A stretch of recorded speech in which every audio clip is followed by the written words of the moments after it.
Hebreus 10, 26 a 31. Nós já estudamos quase todo o texto já. Os irmãos devem se lembrar que na primeira vez que eu tratei sobre esse texto, Hebreus 10, 26 a 31, eu fiz uma introdução falando sobre a fé falsa. E aí expliquei para vocês sobre a fé falsa, dizendo que ela é temporária e infrutífera. E nós vimos alguns exemplos na Bíblia desse tipo de fé.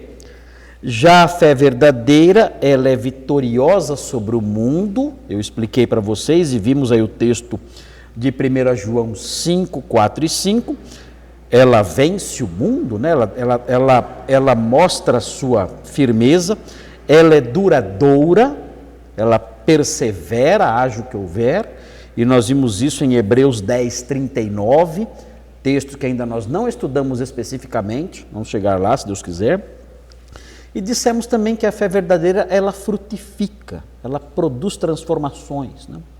E depois dessa introdução, em que nós fizemos essas observações sobre a fé verdadeira, a fé falsa, para explicar o que é o apóstata, né? O apóstata é alguém que tem uma fé falsa, uma fé que não dura e que não produz. Então essa é uma fé de que a Bíblia fala, é uma fé que é praticamente uma reação mental, ela é meramente uma anuência intelectual, mental, emocional, temporária. Não é aquela fé cujo autor e consumador é Jesus. Não é aquela fé que é dom de Deus, aquela fé sobrenatural que transforma, que faz nascer de novo, que persevera, haja o que houver, que faz com que a pessoa se transforme numa nova criatura. Não é essa. É uma fé morta, uma fé sem obras, uma fé que não se traduz em nada. Ela é apenas uma anuência, como eu disse, mental, verbal, ela fala apenas, mas não é no coração, não é autêntica. E a pessoa até acredita que ela realmente está no caminho certo, mas ela não tem mudança nenhuma de vida, evidência nenhuma de transformação, nada. E logo, assim que vem, ela não dura muito, assim que vem os problemas e as perseguições e os ataques contra a fé, ela não consegue, ela não tem raiz, ela não consegue perseverar, e ela logo abandona tudo, deixa tudo para trás e volta para o lugar onde a pessoa estava antes, né? O velho adágio de que Pedro fala, a porca lavada voltou a revolver-se no lamaçal, o cão voltou ao próprio vômito, né? O que Pedro são figuras de linguagem bem nojentas, né?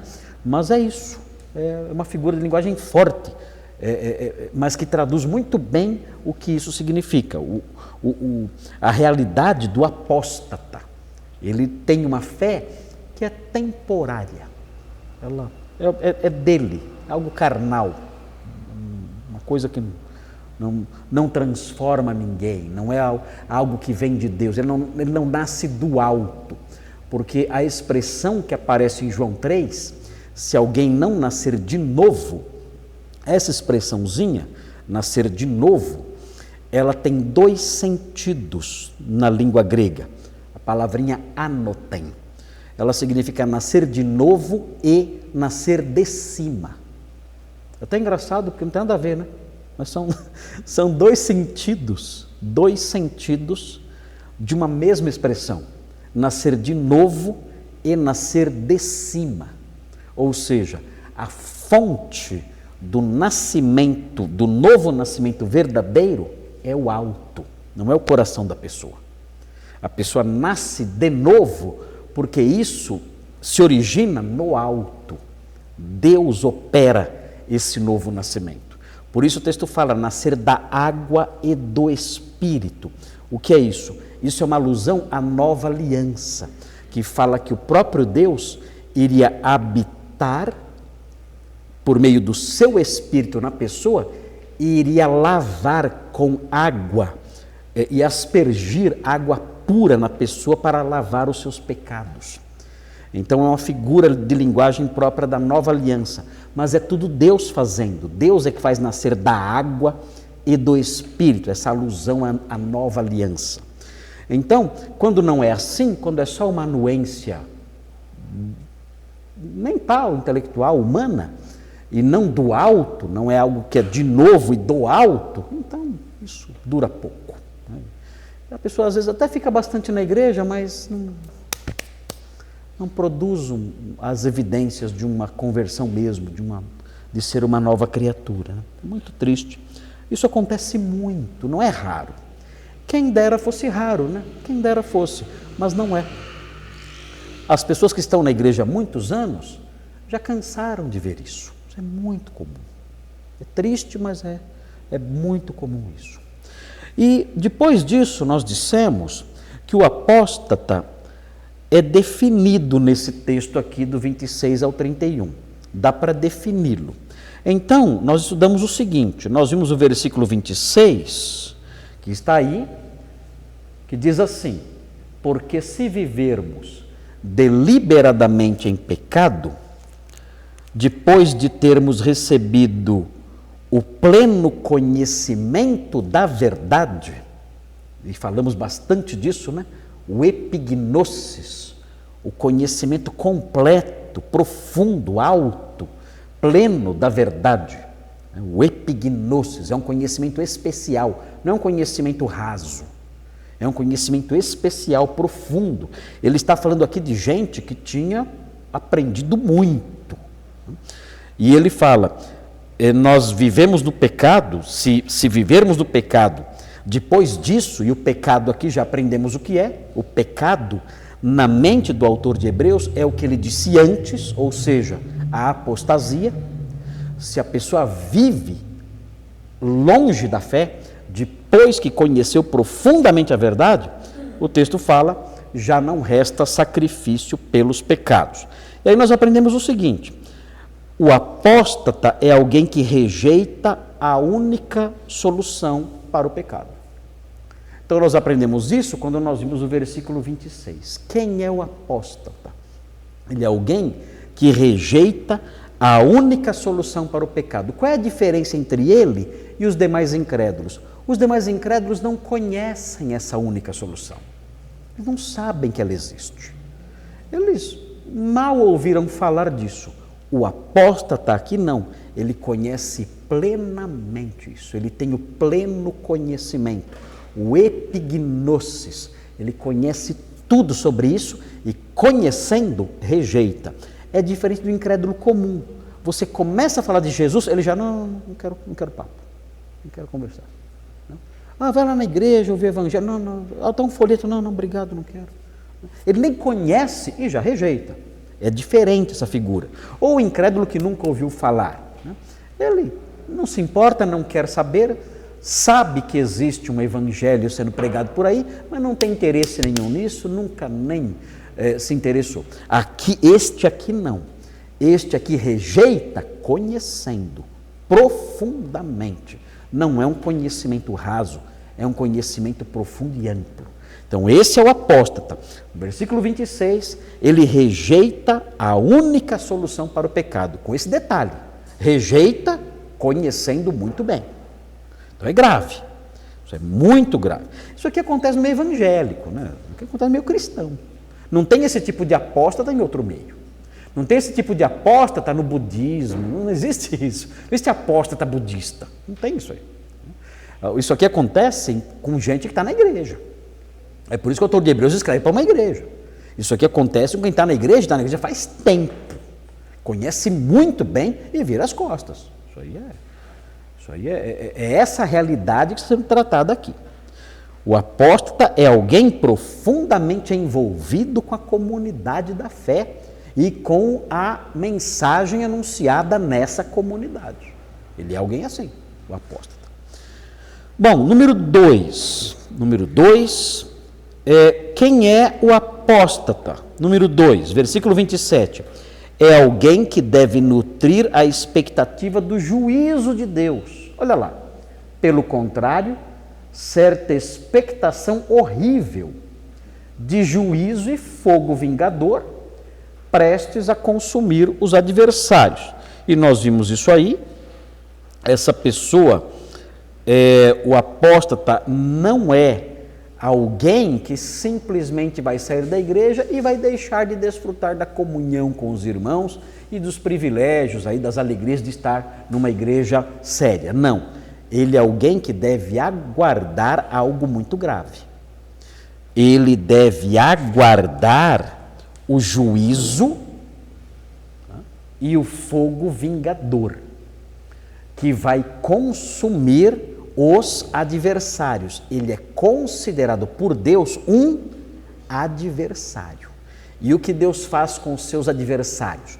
Um dia ele se levantará e ele colocará todos os seus inimigos, de acordo com Hebreus 2, por estrado dos seus pés. Ou seja, ele vai pisoteá-los. Então, o apóstata é considerado aqui um adversário, não é apenas, coitadinho, está desviado. Não, não é isso. É muito mais grave do que isso. Ele é tido no texto como um inimigo de Deus e um inimigo que lá na frente Deus vai se levantar contra ele e derramar sobre ele toda a sua fúria. Cristo vai se levantar um dia e pisotear essas pessoas. Então, é um texto muito duro este aqui. Esse texto não é um texto cor-de-rosa. Não é um texto para crente de mimimi. Não é um texto para crente de açúcar e de purpurina. Não. Esse aqui é um texto para crente raiz. Crentinho Nutella não aguenta isso aqui. Não, Deus ama todos no final. Não existe isso. Aqui o que nós temos é teologia sólida. O que nós temos aqui é uma realidade bíblica e teológica que nós não conseguimos até lidar com isso emocionalmente. Se você parar no versículo 27 e aplicar o versículo 27 a pessoas que você conhece, você não dorme à noite. E você vai até ficar incomodado dizendo, Senhor, mas não dá para abrandar um pouco isso? É demais, é muito pesado isso.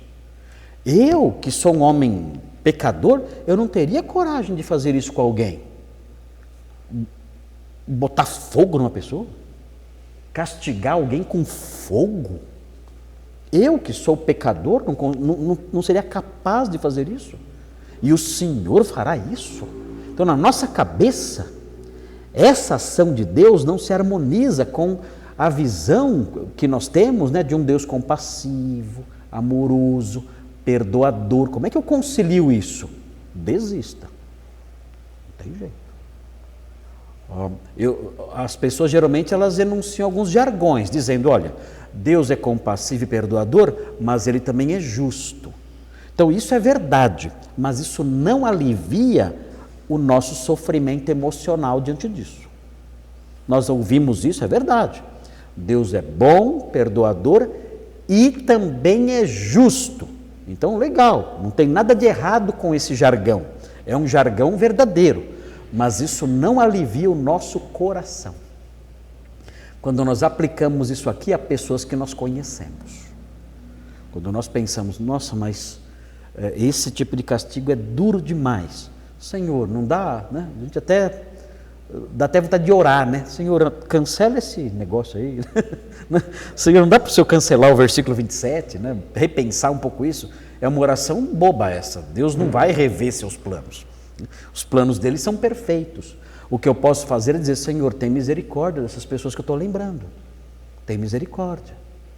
Salva, por favor. Me ajuda a ser uma testemunha séria e mais intensa da sua palavra, porque eu sei que o Senhor nunca vai cancelar o versículo 27.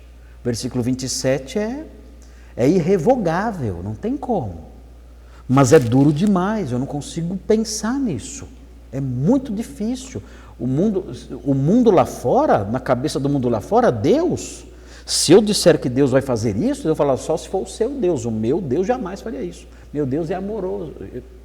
Lamento, o seu Deus é falso. O Deus verdadeiro é amoroso, mas ele faz isso também. Eu não sei como juntar essas coisas, mas é a realidade. Fazer o quê? E assim, a nossa teologia, ela nunca deve ser resultado das nossas impressões pessoais. Nunca. Porque as nossas impressões pessoais sempre vão ir na direção mais light. Normal. Se a gente for fazer teologia com base nas nossas impressões pessoais, aí não, isso aqui parece injusto, eu já vou tirar. Esse versículo parece, não tem nada a ver, eu vou fazer uma teologia, eu não vou precisar da Bíblia mais. Eu vou precisar só das minhas impressões. Então a teologia, ela tem que surgir, a fonte dela tem que ser a Escritura. E quando ela fala algo, e é isso que ela diz, contraria as nossas impressões e nos deixa incomodados, o que deve ser colocado de lado? A Escritura ou as nossas reações? Nossas reações. E isso é difícil. Falar é fácil, mas colocar isso em prática é muito difícil. Eu tenho muita dificuldade para lidar com a realidade do castigo eterno. Eu nem penso muito nisso. Eu ensino isso, eu prego isso, eu explico as palavrinhas gregas, eu explico as expressões todas e falo o que é tudo, mas eu não fico pensando muito nisso, porque eu não consigo compreender um castigo desse grau de severidade, de dor, que não acaba nunca. Na minha cabeça não cabe. Então eu evito pensar. Eu acho que até Deus nos protege, impedindo que a gente entenda isso muito bem. Porque se a gente fosse entender isso muito bem, a gente não ia conseguir viver. Não dá. Não tem condições de viver pensando isso. Então é muito triste, mas, irmãos, lamento, né? A palavra de Deus. A palavra de Deus tem o Salmo 23, não é gostoso? É gostoso o Salmo 23, não é? Não é um docinho de leite, né? Não é um Romeu e Julieta, né? Não é um tiramisu, não é um petit gâteau, claro que é. Maravilhoso o Salmo 23, quem não gosta? Mas ela tem também o quiabo. Tem o jiló. Então, o que eu vou fazer? Deus é o cozinheiro. Eu tenho que comer o jiló e o tiramisu. Eu não posso escolher o que eu vou comer. Esse é o grande problema do povo evangélico. Eles acham que podem escolher o que vão comer, com base nas suas preferências e impressões. Isso é muito pesado, não quero mais. Isso aí não é fazer teologia. Isso aí é inventar doutrinas de acordo com as suas preferências. E isso não interessa para os crentes que amam a verdade. Muito bem. Agora nós chegamos no item 3. E o item 3, vocês devem se lembrar, nós começamos o item 3 na semana retrasada, né? Semana passada eu estava no Ceará. Essa semana o pastor Nicolas pregou, foi o pastor Nicolas? Foi, né? Pastor Nicolas que falou. E agora então vamos continuar. E nós chegamos no item 3, eu enunciei na semana passada, no finalzinho, eu enunciei, e o item 3 também ajuda a definir o apóstata, né? O apóstata. O item 3 está baseado nos versículos 28 e 29. E esses versículos mostram o seguinte, que o apóstata é alguém que despreza o que há de mais santo. É aqui que nós vamos ver o tamanho do crime do apóstata. Então, note bem, por que é importante aprender isso? Porque nós pensamos que o apóstata é apenas alguém que mudou de ideia. Ia na igreja, não vou mais, aí acabou. E não é isso. Eu pensava de um jeito, mudei, penso de outro, você tem que respeitar. Eu pensava assim, agora penso de outro jeito, você tem que respeitar. Não é isso. O crime do apóstata é realmente isso, um crime espiritual, algo gravíssimo demais. É que hoje em dia as pessoas não ligam muito para isso. Hoje em dia tem muito essa ideia de que as opiniões das pessoas e o modo delas pensar deve ser respeitado e nós não podemos condenar ninguém. Nós vemos na época que é chamada de o politicamente correto. Então, o que é politicamente correto? É você não condenar ninguém pelas suas opiniões. Por quê? Porque as opiniões das pessoas na pós-modernidade não são opiniões, são verdades dela. É diferente de opinião. Quando você fala, eu tenho essa opinião, você diz, você está dizendo, olha, eu posso estar errado, mas ninguém mais tem opiniões na linguagem atual. As pessoas têm as suas verdades. E na cabeça do homem pós-moderno, todas as verdades valem e são igualmente válidas. Então você dizer, olha, isso que você pensa é errado, isso a pessoa reage dizendo, quem é você para dizer isso para mim? Você tem que respeitar o meu modo de pensar. Eu antes acreditava nisso, não acredito mais e você tem que respeitar. É a minha verdade, você tem a sua verdade e eu tenho a minha. Eu respeito a sua e você respeita a minha. Então é assim, você não pode mais corrigir as pessoas, porque corrigir é um ato de desrespeito. Você não pode mais admoestar as pessoas, porque admoestar é um ato de desrespeito. Então, quando nós nos deparamos com um texto como esse é um texto que vai totalmente contra toda essa ideia que há aí fora. Porque esse texto descreve o crime do apóstata. E não há margem para ele dizer, não, mas é o meu modo de pensar. Não, não é o seu modo de pensar, é algo muito pior do que isso. O que você fez não foi apenas mudar a sua cabeça. O que você fez é algo que não dá para medir em termos de gravidade. É um crime, na linguagem jurídica, é um crime hediondo o que você fez.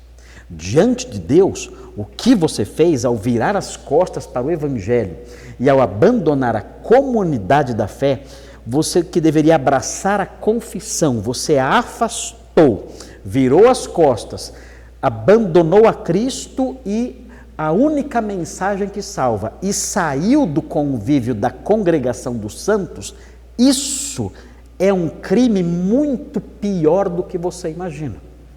E ele agora então vai descrever esse crime. Então nós vimos o versículo 28 já, vocês se lembram aí, nós falamos, o versículo 28 diz, sem misericórdia morre pelo depoimento de 2 ou 3 testemunhas quem tiver rejeitado a lei de Moisés. Então nós já estudamos esse versículo, misericórdia aqui é compaixão, né? Morre como? É pena capital, é uma morte violenta, é algo muito grave, é uma pena muito séria. A pena capital é a pena mais severa que alguém pode experimentar nessa vida. Prisão perpétua não é pior que isso, né? Muito menos tornozeleira eletrônica, né? E muito menos multa ou coisa do tipo, né? O que nós aprendemos na nossa experiência, é óbvio, ninguém precisa ser muito inteligente para perceber isso, que a pena mais severa que alguém pode experimentar nesta vida é a pena de morte. No Brasil não tem isso, mas é a pena mais severa que há, é a pena de morte, não tem coisa pior do que pena de morte na experiência humana. Trabalhos forçados, eu prefiro, se tiver que escolher, você quer o quê? Você quer a pena de morte ou trabalhos forçados? Não, eu quero trabalhos forçados. Você quer pena de morte ou você quer prisão perpétua? Não, eu quero prisão perpétua, eu quero viver. Não sei, eu quero manter a minha esperança, eu quero seguir em frente, eu não quero ser decapitado, não quero ser eletrocutado, não quero ser envenenado, eu quero viver. A pena de morte é muito severa. E aqui, quando fala sem misericórdia morre, isso aqui é morte violenta. É morte trazida sobre a pessoa, aplicada à pessoa de modo violento por ser um criminoso. E qual é o crime dele? Ele rejeitou a lei de Moisés. Ele falou, olha, existe um castigo muito severo, existia pelo menos, né? Um castigo muito severo para quem desrespeitava a lei de Moisés. Agora, ele diz no livro de Hebreus que a lei de Moisés era a antiga aliança. A nova aliança é inferior ou superior? Superior. Então, quem rejeita a lei de Moisés é réu de morte. E quem rejeita a aliança nova, que é superior, é réu do quê? Tem que haver uma pena pior do que a? Pior do que a morte. Vejam o raciocínio inteligente do autor de Hebreus. Olha, quem rejeitava a aliança inferior, morria violentamente. O que vocês acham que acontece com quem rejeita a aliança superior? Só morre? Não. O castigo é pior do que a morte. O que é pior que a morte? Fala para mim. Na cabeça do incrédulo não existe nada pior do que a morte. Mas o texto aqui vai falar de coisas piores do que a morte. Aliás, o versículo 27 já falou sobre coisas piores do que a morte. O juízo e o fogo vingador, consumindo os adversários. Isso é pior do que a morte. Mas vamos ver aí a sequência, porque nós chegamos no versículo 29 e nós não estudamos o versículo 29, os detalhes aí da acusação. Opa! O que é isso? Acende tudo aí. Eu pensei que tinha acabado a força. Hoje em casa acabou a luz na minha cabeça. Então vejam aí, o 29 fala assim, presta atenção. É uma pergunta, tá bom? É uma pergunta retórica. Então note, de quanto mais severo o castigo, mais severo do que o quê? Do que a morte. E aí ele não diz assim, olha, de quanto mais severo o castigo, será réu quem rejeitou o evangelho. Ele não fala isso. Ele descreve o que é rejeitar o evangelho a pessoa que conhece o evangelho, que tem o epignosis, que conhece profundamente a mensagem. Ele vai descrever o que essa pessoa de fato fez. Quem rejeitou o evangelho, depois de conhecer profundamente o evangelho, e se envolver na comunidade dos santos, e ter ali conhecido a confissão de que ele menciona nos versículos anteriores, a pessoa que fez isso, ela fez algo mais do que simplesmente rejeitar uma ideia, que rejeitar a mensagem. Então, em vez dele dizer rejeitar, no 28 ele fala, rejeitar a lei de Moisés. Você espera que no 29 é rejeitar o evangelho, mas ele não faz isso. Ele usa 3 verbos, 3 expressões.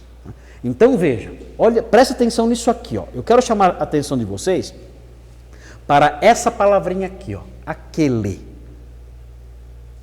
Essa palavrinha no texto original é um artigo, não é aquele, é o que. Seria a rigor o que, é um artigo. Agora prestem atenção no que eu vou dizer. No português, não dá para perceber isso, mas vocês vão entender perfeitamente depois que eu explicar. Quando aparece esse artigo, que no grego é um artigo, não é essa palavrinha, não é aquele, né? Ele aparece só uma vez. De quanto mais severo o castigo, julgais vós será considerado digno o que, né? Seria um o aqui, né? Tira o aquele, o que, e aí não repete o que. Poderia ser assim, ó.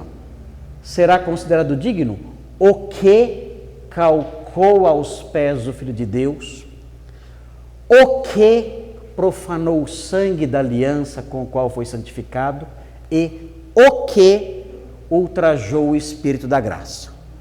Se fosse assim, se na língua original tivéssemos 3 artigos, tá? O que calcou, o que profanou e o que ultrajou, o que nós teríamos aqui? 3 tipos diferentes de pecado. Ok?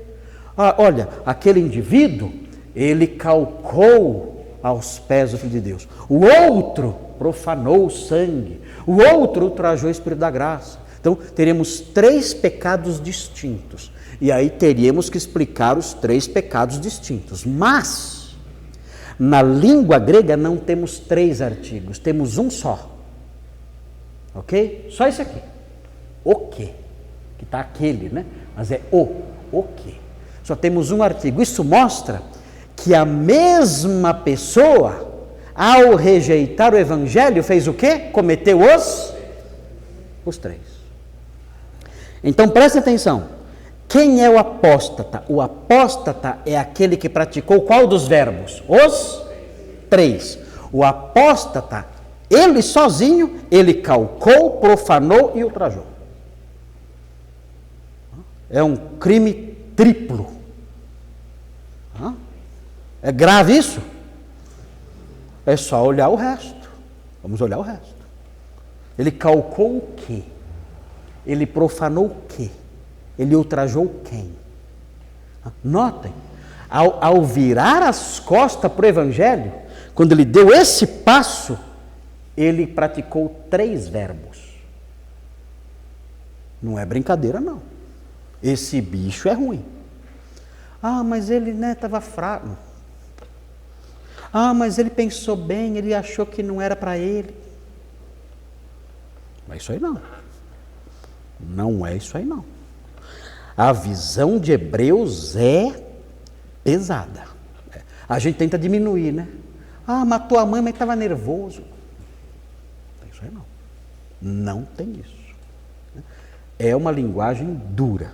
O apóstata, se isso aqui for verdade, ele merece aquela pena pior do que a morte. Ele merece. E a gente sabe, mesmo se não tivéssemos esse texto, saberíamos que ele merece, porque Deus é justo. Ele não aplica uma pena injustamente. Não aplica. A pena que Deus aplica é justa. É a medida certa da justiça, exata. Então aqui nós temos o retrato dessa ação. A pessoa conheceu a verdade, se envolveu ali, conheceu a confissão e se envolveu com os irmãos ali na congregação, conheceu tudo profundamente e deu esse passo. Esse passo são os 3 verbos. Cadê? Calcou, profanou, ultrajou. Então vamos ver os 3 agora, rapidinho? Vamos ver? Olha o que falei. O que ele fez? Ele calcou aos pés a quem? Quem ele calcou? O Filho de Deus. O que significa isso? Calcar aos pés. Pisou.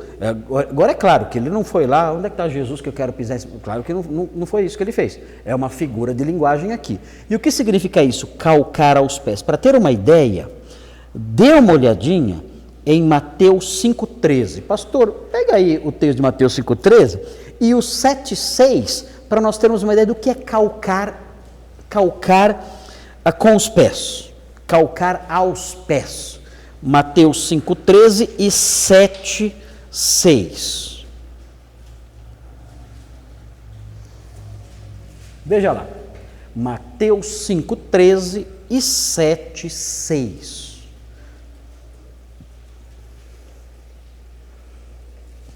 Não é possível acessar esse site. Está escrito lá.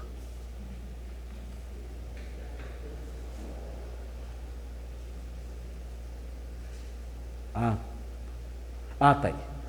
Vamos ver lá então Mateus 5,13. Pode subir um pouquinho mais. 13. Aí. Vós sois o sal da terra. Ora, se o sal vier a ser insípido, como lhe restaurar o sabor? Para nada mais presta, senão para, lançado fora, ser o quê? Pisado pelos homens. Ou seja, ser pisado pelos homens é algo que a gente faz com aquilo que não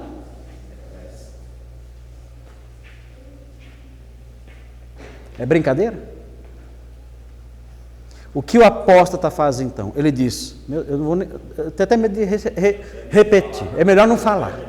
Mas ele olha para Cristo e ele fala, olha isso aqui, ó, não. Vocês acham?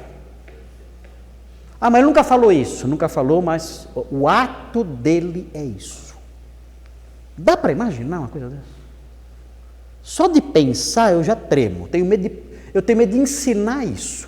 Só de criar essa frase na cabeça de vocês me dá medo. Me dá medo. Mas é isso. Ele pisa aos pés, como se não prestasse. Vamos ver outro texto. É forte, hein? É forte isso aqui. Olha o 7,6. 7,6. Não deis aos cães o que é santo, nem lanceis ante os porcos as vossas pérolas, para que não as pisem. O que o porco faz com a pérola? Ele pisa. Por quê? Na cabeça do porco, a pérola vale quanto? Você chegar para um leitão, um palmeirense, e dizer, olha, quanto o porco, né? Não o palmeirense, o porco literal, o porco, um bicho, né? Um leitão, e esperar que ele entenda o valor de uma pérola, ele vai entender? O que vai fazer com o que o porco vai fazer com uma pérola? Vou jogar uma pérola no chiqueiro, o que ele vai fazer? Vai pisotear, vai lamear. Para ele, aquilo lá para ele não vale? Não vale nada. Aquilo e o resto do lixo que está lá é a mesma coisa. Então, o que o apóstata faz? Ele faz isso. Para ele, Cristo não vale nada. É imundícia, é sujeira, não presta. É terrível, gente. Não é fácil, não. Dá vontade de chorar. Dá vontade de chorar. Mas é isso. O autor de Hebreus está dizendo isso. Os irmãos, eu não sei o futuro. Não sei o futuro. Mas se algum irmão aqui um dia cair nisso, tem que se lembrar. O que eu estou fazendo não é só sair da igreja, não é isso. É algo muito pior. Muito pior. Qual é o segundo verbo? Qual é o segundo verbo? Tem que voltar lá, pastor, desculpe. Pastor, volta lá, pastor. Volta lá para Hebreus, para ver o segundo verbo. Ele profanou o quê? Ele profanou o sangue da aliança. É que assim, na verdade, esse verbo profanar, o sentido dele aqui não é um sentido ruim. É o contexto que vai ajudar a compreender o sentido. O verbo que aparece aqui, que é traduzido como profanar, é o verbo julgar. Ele julgou o sangue da aliança. Mas é assim, como é que a gente sabe se ele julgou bem ou julgou mal? Pelo contexto. Aqui ele julgou bem como algo bom ou julgou como algo mal?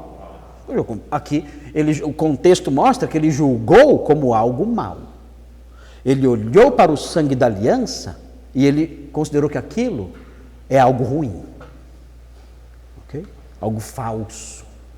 Algo que não tem relevância, algo que não tem importância nenhuma, algo que não tem validade nenhuma. Nós sabemos que o sangue de Cristo, a sua morte, foi importante para o perdão dos pecados. Ele julga que não.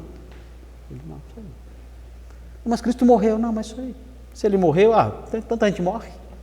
Não faz diferença nenhuma. Eu vi uma vez um repórter dizendo o seguinte, olha, ele escreveu um artigo dizendo o seguinte, olha, Cristo morreu, assim, se eu fosse escolher uma morte mais bonita, escolheria a morte de Sócrates. A morte de Sócrates foi muito mais bonita. Se eu tivesse que adorar alguém, eu adoraria Sócrates, que morreu com muito mais dignidade, com muito mais coragem, de cabeça erguida, do que Jesus, que morreu lá dizendo, Deus meu, porque me desamparaste. Se eu fosse escolher alguém, a morte de alguém, uma morte linda para eu admirar e alguém para eu servir e adorar, seria Sócrates, não Jesus. Ou seja, para ele, a morte de Jesus não valia nada. Agora, ele não tinha o epignosis. O apóstata é muito, muito pior. E agora tem um probleminha aqui, né? Qual é o probleminha teológico que aparece aqui? Qual é o probleminha teológico que aparece aqui? Esse aqui, ó. Com o qual foi santificado.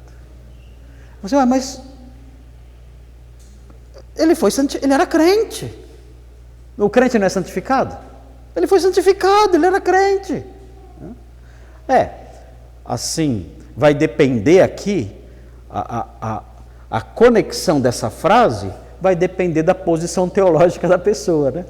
Se a pessoa crê na perda de salvação, ela vai falar que com o qual foi santificado, ele vai dizer que isso aqui é aquele.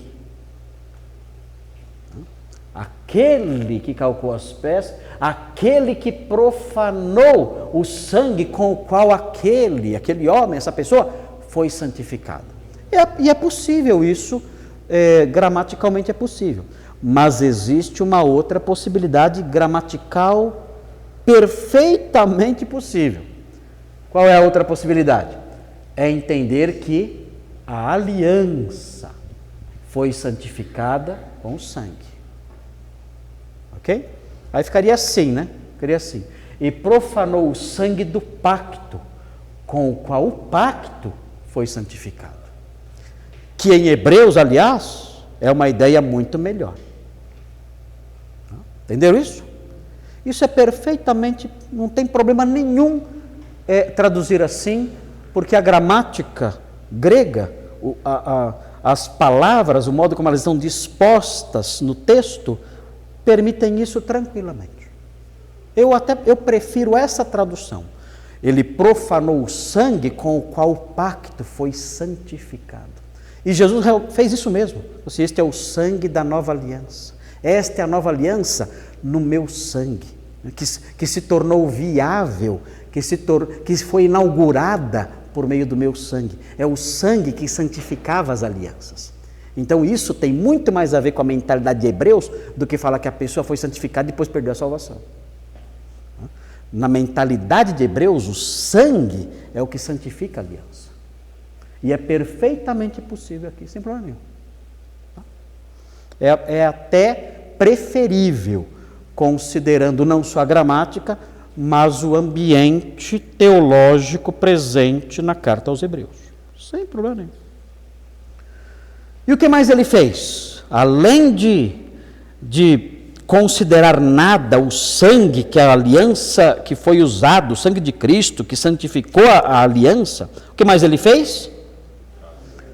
Ultrajou quem? Quem ele ultrajou? O que é Espírito da Graça? Porque essa palavra Espírito da Graça, essa frase significa o quê? Por que ele chama Espírito da Graça? Por quê? Porque ele se chama Espírito da Graça. O que é isso? Se eu falo o Deus da verdade, o homem de honra, o que eu estou dizendo com essas expressões? O que é isso? O homem de honra é o homem que tem, é o homem honroso, né? O homem honrável. O que é o Deus da verdade? É o Deus verdadeiro. E o que é o Espírito da Graça? O Espírito gracioso. Nós chamamos isso, na gramática grega, de genitivo atributivo. Porque é um genitivo que atribui algo ao substantivo. Então, o Espírito da graça, que é o genitivo, né? O Espírito da graça é o Espírito gracioso. Qual é o atributo que o Espírito tem? Graça. É o Espírito gracioso. E o que o Espírito gracioso faz? Ele, por ser gracioso, ele concede favores imerecidos. Agora, o que esse homem fez? Ele ultrajou esse Espírito gracioso.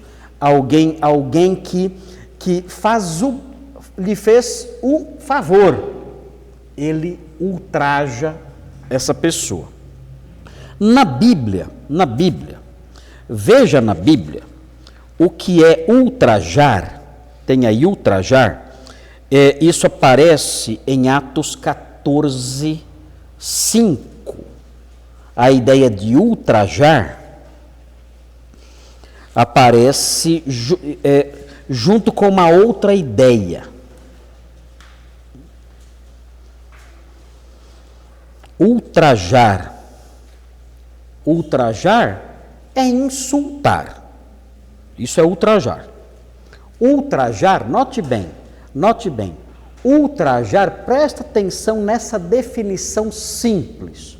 Ultrajar é insultar com arrogância. Como é que poderíamos achar um exemplo disso? Insultar com arrogância. Alguém pode me dar um exemplo disso? Insultar com arrogância. Você não vale nada. Você não é ninguém. É uma forma de você insultar com arrogância. Ultrajar é isso, é insultar com arrogância. Agora, note bem, se você olhar Atos 14, 5, aparece ali, você vai ver que ultrajar aparece associado com algo mais. E o que é? Apedrejar.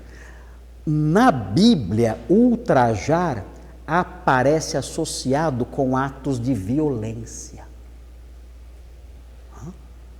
A pessoa ultraja. O que é? Ela insulta com arrogância, mas não só isso. Ela trata com violência. Aqui, ó, ultrajar e apedrejar. Tem outro texto aqui, 1 aos Tessalonicenses 2:2. Pastor, veja lá, vamos dar uma olhadinha. Eu anotei aqui, mas eu não estou lembrado agora. Mas coloca lá para ver o que é. O outro eu lembrava, esse aqui eu não lembro. 1 Tessalonicenses 2:2. Eu acho que é a questão também da violência associada ao insulto. Vamos ver. 2:2. Segunda aos eu falei segunda ou primeira? Primeira. 1 Tessalonicenses 2:2. Olha lá. É isso aí mesmo. 2:2.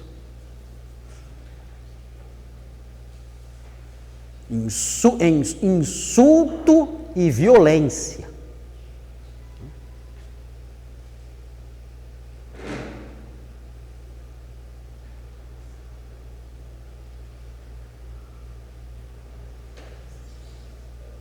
Travou?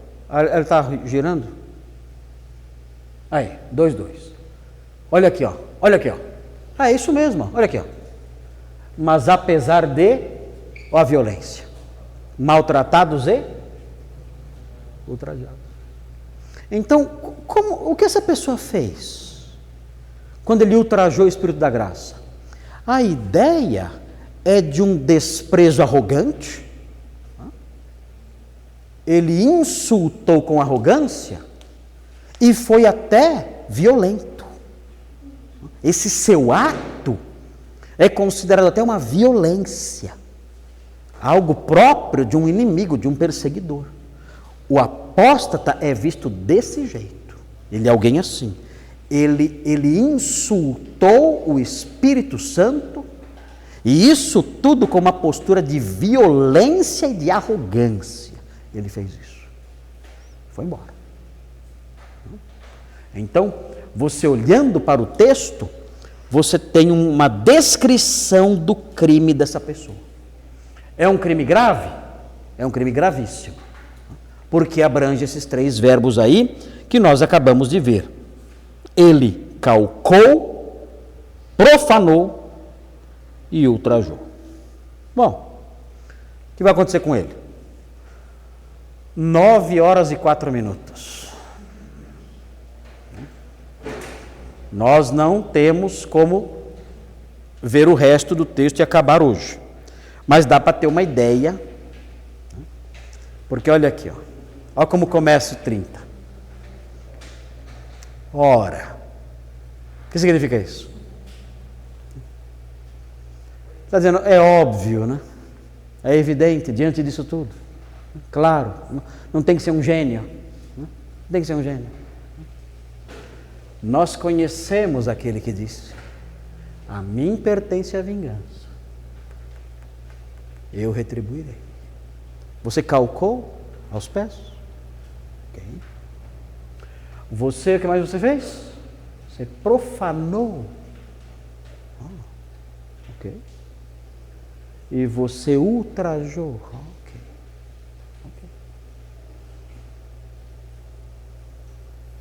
Eu retribuirei. Eu vou julgar o meu povo. E eu vou retribuir. E ó, horrível coisa é cair nas mãos do Deus vivo. Vamos ver o que significa. O que é cair nas mãos? Então é um texto ameaçador. Mas merece, não merece? Com esses 3 verbinhos aí, é até pouco. É até pouco. Mas na semana que vem, então, nós veremos isso e terminamos então os versículos 30 e 31. E acho que já dá até para começar o outro, porque aí nós, é pouquinho, né? O 30 e 31 é pouco. E aí nós começamos já a sequência. Tá bom? Muito bem. E aí? A aposta está nota 10? Ó. Treta, hein? Acho que a pior coisa que pode acontecer É melhor ser incrédulo. É melhor nunca ter conhecido nada. Melhor nunca ter pisado numa igreja. Isso aqui é uma desgraça. Isso aqui. É melhor nunca ter pisado. Pedro fala, né? Era melhor que nunca tivessem conhecido do que conhecendo tivessem feito isso. É muito desgraçante isso aí. Uma desgraça muito grande isso aí. Então, gente, cuidado com esse abrandamento da mensagem que tem sido feito hoje em dia. Hoje todo mundo é bonzinho, Deus entende todo mundo, época da graça, Deus vai abraçar todo, a carne é fraca e todo mundo, cada um tem sua, o que importa é a sinceridade. Eu calquei com sinceridade, eu ultrajei com sinceridade, ok, eu sei disso, eu sei que tudo que você fez foi com muita sinceridade, né? Mas isso não muda nada. Mas eu achei, eu pensei. Não. Esses abrandamentos, essa mensagem rala, né? Conciliadora, que passa panos, né? Que alivia o lado. Na Bíblia isso não existe. Nós vamos falar, nossa pastor, mas você fala umas coisas muito duras. É que o texto é assim, quando chegar no Salmo, em outras partes, aí vai ser mais light. Mas eu não posso mudar o texto é cinza, eu não posso pintar ele de cor de rosa. O texto é roxo, eu não posso pintar ele de azul bebê. Ele é assim, não tem como eu mexer. Quando chegar os textos azul bebê, eu não vou pintar de roxo. Eu vou mostrar o texto azul bebê. Ai, pastor, que legal. Aí vem encher aqui a igreja. Aí vem todo mundo. Né? Chegou o azul bebê. Agora, enquanto é em Hebreus 10, ninguém vem. Cai fora porque é encrenca. Mas eu não posso mudar a cor do texto. Esse texto é aterrador. Agora, o Senhor quer nos ensinar, né? Quer nos ensinar. Então, vamos ter temor. Senhor, eu quero rever a minha fé. Eu quero suplicar. Se a minha fé é uma mera anuência mental, tem misericórdia de mim. Tem misericórdia de mim. Ele ouve essa oração. Estou cansado de dizer isso. Ele ouve a oração. E Ele concede o Espírito Santo a todos que o pedirem. Senhor, dá-me do seu Espírito para que eu seja um crente de verdade. Não estou falando da experiência pentecostal, não. Ter o Espírito por ser crente. Todo crente tem um Espírito. Se você é crente, você tem um Espírito. Se você não é, você não tem. Então, Senhor, eu acho que eu não sou crente. Dá-me do seu Espírito, salva-me. Eu quero participar da nova aliança, com perdão dos pecados, com a habitação do Espírito. Eu quero ser uma nova criatura, transforma-me. Eu invoco socorro, dá-me essa fé santa e sobrenatural. Ele ouve, Ele responde e dá. Responde e dá. Ele nunca nega essa oração. Nunca, nunca. Mas chegará um dia em que será tarde demais. Vai chegar o dia que não vai ter como fazer isso. Então buscai ao Senhor enquanto se pode achar. invocai-o enquanto está perto, porque esse tempo vai acabar. E pode acabar para você até hoje mesmo. Não pode brincar com isso. Não? Bom, o que vamos pedir a Deus hoje? Livra-nos, né?